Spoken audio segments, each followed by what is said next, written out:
Hello, this is Miss Antriece with Heirs of Legends Media. Today we have a very special guest from Sunday's Best. I am so for sure that everybody remembers this young lady. Gosh, you really have a voice. If you would, please introduce yourself to the viewers. Well, I'm Alexis Spight. I was on season 5 of BET Sunday Best. I was the first runner-up of this season. And I'm just so grateful for the platform that Sunday Best has provided me, and I'm just really excited about the journey. Yes, now let me ask you this. How much has your life truly changed since being on BET Sunday's Best? I know it has to be like some sort of whirlwind for you. Definitely a big change overnight, but gratefully to God, I've been surrounded by awesome people. I have an awesome manager, Greg Lyons, who's been in the industry for over 20 years, so I'm grateful for him. I've just been traveling nonstop across the country, and God has just opened so many doors. I did a concert in the Bahamas. It was tremendous. Oh, so wow. God is good, and I'm excited. Yes. Now, I know that you have a story of homelessness, correct? Yeah. Now, in regards to being homeless, where you were at then and where you are now, does it still take you back? Is it still almost unbelievable that you're in the position that you're in? Oh, definitely. It's very humbling. I often say that I believe that God does everything for a reason. Right. And everything He does is strategic.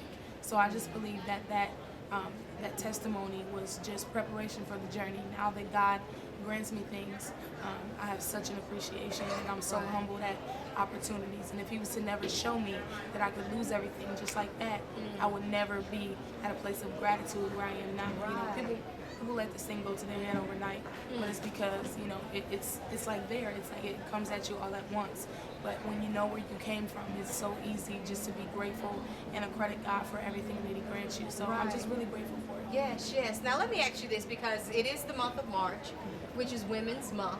Is there any particular issue or advocacy that us women deal with that you have taken a liking to? Definitely. I wouldn't just exclude it to women, but abroad, I am totally anti-bullying. I think it's a topic that we don't talk about enough. Right. And it's not discriminatory to any gender, age, race, or anything like that, but it's really plaguing people in their lives. It's causing very traumatic things to occur, suicide and depression and different things like that. So that's definitely a campaign that I even foresee myself doing in the future. Right. Now, is that something that you dealt with yourself? Did you experience bullying? Definitely. I mean, I think everybody does, even if it's a simple gesture from, your opinion about somebody else's ideas or the way they look or think. Right. It happens all the time. And being as different as I am and as God made me, definitely has happened to me several times. But, absolutely. Just looking out and wondering when you see people like young girls who have low self-esteem, but you don't know that in their own homes, their father or their brother said things to them, that were there's a such thing called sibling bullying. Absolutely. Definitely. So I'm definitely for that cause. Right. Anti-bullying. Okay. Now, would you please let us know about the album? Let's talk about the album, because your voice, first and foremost.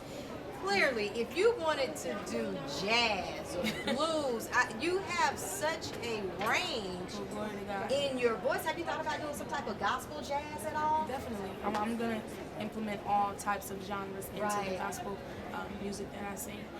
My album is very out of the box. There's a melting pot of songs. There's some more traditional songs on there. There's some more up-tempo contemporary songs. There's some worship songs. It's just a melting pot, so I think it's going to bless everybody. It comes out in 9 days, so I'm really excited. 9 days, March 12th is the day. March 12th. I'm really excited, and the name of your album? I'm just expecting God to do great things. It's called L.O.L, Living Out Loud.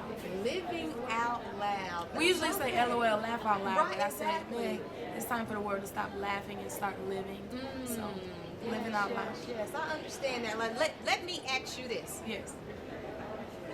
Just even where you're at now, because this is just all the beginning for you. I received that. But when it's all said and done, and you've reached all the accolades that you could possibly reach, what do you hope or wish for your lasting legacy or imprint within our society today? Well, first things first, and I don't want to sound cliche or deep, but my prayer is ultimately that God will change lives through the ministry that He's given me. That people will be saved, that people will be healed, that people will be delivered, that people won't want to be the same after they hear my ministry that God has given me, and also that God will get the glory. This is no credit of Alexis and her ability, or what I can do, but it's simply the grace and mercy of God, and I want people to see that.